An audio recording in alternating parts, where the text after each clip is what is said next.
இப்போ மேலே பார்த்தீங்கன்னா ஒரு பருந்து வந்து சாப்பிட்றதுக்காக ஒரு பாம்பை எடுத்துகிட்டு போயிட்டுருக்கு. அந்த பாம்புலேருந்து ஒரு துளி விஷம் கீழே அன்னதானம் பண்ணுற இதில் போட்டுட்டான். அது விழுந்துருச்சு. விழுந்த உடனே அங்கே இருக்கிறவங்க எல்லாரும் சாப்பிட்டாங்க.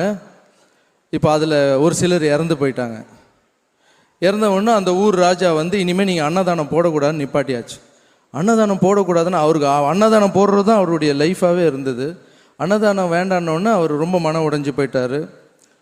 அப்படியே அந்த அன்னதானம் ஸ்டாப் ஆகிடுச்சு. இப்போ சித்திரகுப்தன் போய் சாமிக்கிட்ட கேட்குறாரு, இந்த பாவ கணக்கை வந்து அந்த அன்னதானம் போட்டார் அவர் பேர் மேலே எழுதிடலாமான்னு.